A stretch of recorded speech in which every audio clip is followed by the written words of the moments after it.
For years, people have argued about whether Elon would ever merge Tesla and SpaceX, and that argument is basically over. 2/3 of this thing already exists, and Tesla is the last piece. So the obvious question is why Tesla, the most valuable piece, is the one still sitting outside? And the answer starts with what Elon did on June 17th, 2026. On that day, he exercised options from his old 2018 CEO award, which is about 304 million shares at $23 a piece. He converted them into restricted stock that carries immediate voting rights, and that one move lifted his Tesla voting power from roughly 13% up to 20%. He now sits on around 700 million shares, basically a fifth of the whole company, and to pay for it, he sold 17 million shares for about $7 billion because exercising those options are not free. You owe the strike price and then you owe the tax, and that is what the sale covered. The shares themselves stay locked up, restricted until January of 2028. So let's look at the calendar real quick. SpaceX started trading as a public company on June 12th. Then he did this move on June 17th. Motley Fool, a mainstream finance outlet, literally ran the headline, Elon Musk just lifted his Tesla voting stake to nearly 20%. Could a SpaceX merger be next? I don't think that timing is an accident. And really, timing is one of the most important things that all of us have to deal with. Timing around our days, timing around investing. But the thing most people never pay attention to is timing around their health. And this is where today's sponsor, ZocDoc, comes in. I track my health pretty closely now. I get routine blood work done, and I just started doing personal training, finally. So I'm paying more attention to all of it than I used to, especially since becoming a new dad. And the single most annoying part of staying on top of your health has nothing to do with the health itself. It's the freaking admin work. It's working up the energy to call an office, sitting on hold, finally getting through, and being told the next opening is months out. That friction is the reason so many of us put off the appointment we know we should make. That friction is the thing ZocDoc takes off your plate. ZocDoc is a free website where you can search and compare local in-network doctors, read real reviews from actual patients, see their real appointment openings, and book the one you want with a couple of taps. There's more than 150,000 providers across 200 plus specialties in all 50 states in the US, and you can choose your doctor based on your preferences, using the reviews, availability, what specific things work for you. And get this, a lot of the time you can get an appointment within 24 to 72 hours. Sometimes even the same day. There's no more phone tag, waiting for weeks, and finally taking care of your health just got easier. Head to ZocDoc.com/Farzad to get started. We'll have links for that in the description in the comment section below. And it's time to finally check that appointment off your to-do list. Thank you so much to ZocDoc for sponsoring this video. Now let's back up a bit on the SpaceX and Tesla merger. You will very quickly realize that what we discussed previously, the conversion of the Tesla options, is just one step of a much longer march. Back in November of 2025, Tesla shareholders approved a new pay package for him with over 75% support. That package is enormous. There's 12 tranches, around 424 million shares, worth up to roughly $1 trillion over 10 years. And the milestones are insane. There's an 8.5 trillion market cap goal. There's a 20 million vehicle goal, 1 million Optimus robots out in the world. And as those tranches vest, his ownership keeps climbing, walking him towards about 25% voting control. That number is not random either. Back in January of 2024, he said out loud that he wanted roughly 25%. In his words, quote, enough to be influential, but not so much that I can't be overturned. So the June options exercise is likely the first step of combining Tesla and SpaceX. Now, why does the voting actually matter? On the SpaceX side, Musk controls something like 82 to 85% of the vote through super voting shares. So in any deal between Tesla and SpaceX, he is sitting on both sides of the table with a decisive lock it down control on the SpaceX side and approaching 25% on the Tesla side. He is functionally, literally negotiating with himself. Did you ever see that Spider-Man meme? That's it. This is it. But more votes are a double-edged sword. Yes, he has a much bigger voting block and it helps you pass a deal, but it does not help you keep that deal from getting torn apart in court afterwards. In fact, it can make that part harder because when a controlling insider sits on both sides, the legal tests that protect the deal get stricter, not looser. Winning the vote and making the deal loss or proof are two completely different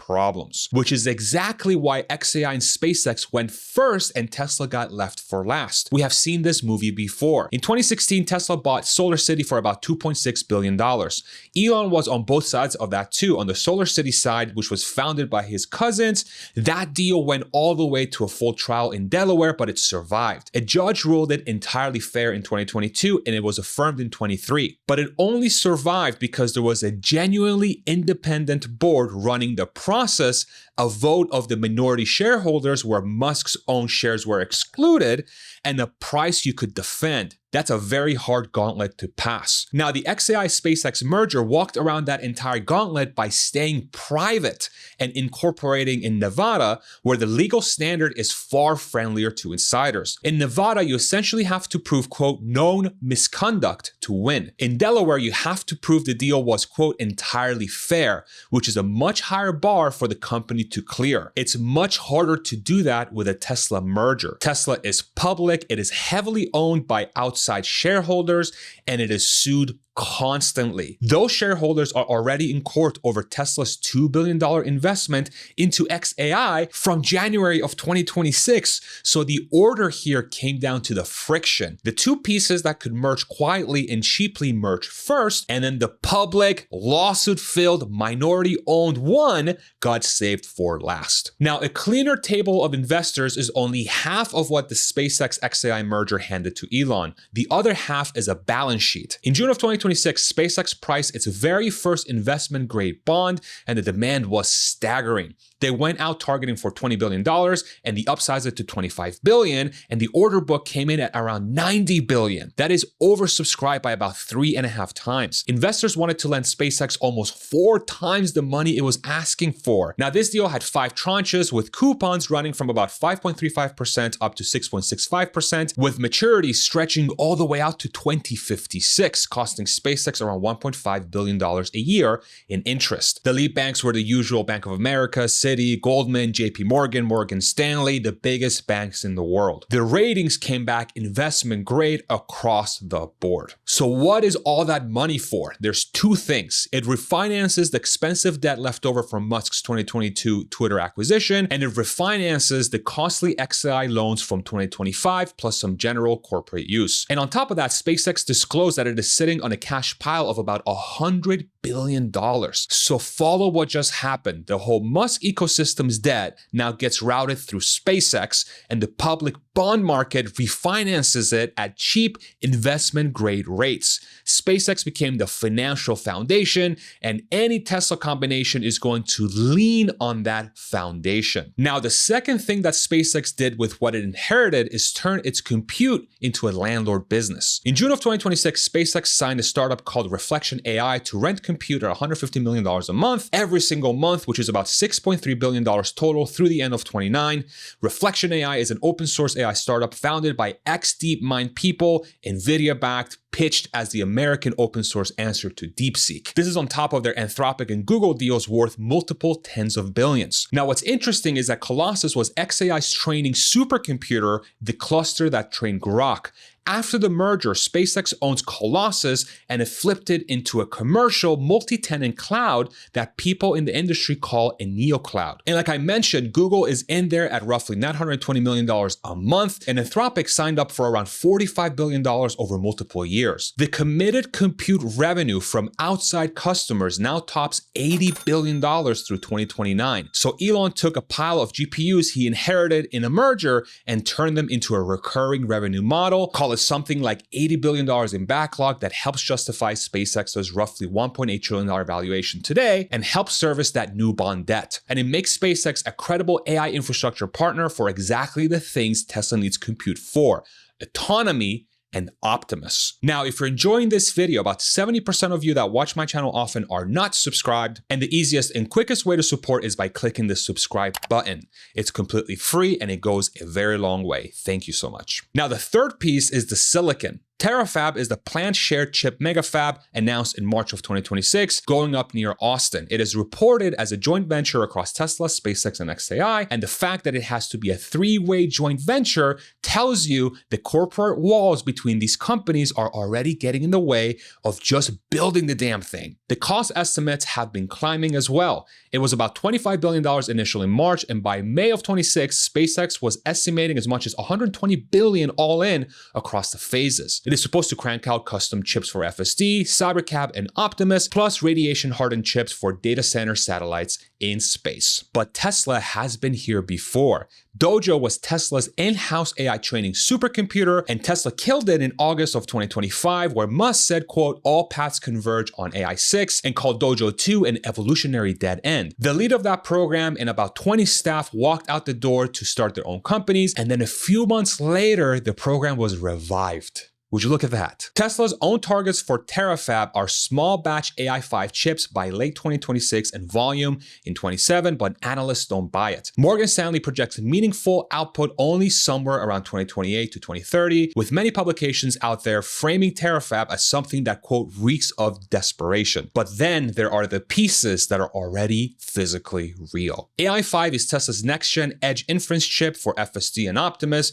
and its design got finalized, the tape-out, in April of 2026. Tesla claims it runs inference roughly 10 times cheaper than NVIDIA hardware. And then you have Megapod, which is a trademark Tesla filed in June of 26 for a turnkey container-style AI data center box, reportedly powered by Tesla's own Megapack batteries. Grok, the xAI model, already ships inside millions of Tesla cars. It went live in the fleet in July of 25, and it is the conversational brain inside Optimus Gen 3, which is Tesla's next-generation humanoid robot. So the AI is already living inside the consumer's hardware. And StarMind, which just got trademarked, is SpaceX's orbital AI layer, the inference in space piece, with its first satellite unveiled in June of 2026. That's 4 separate companies on paper, and their chips, their models, and their data centers are already plugged into each other.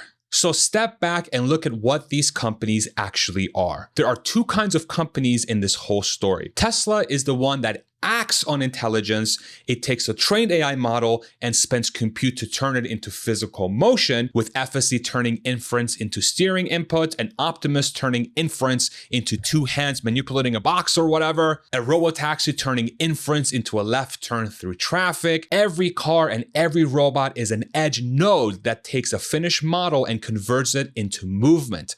Call this side inference production.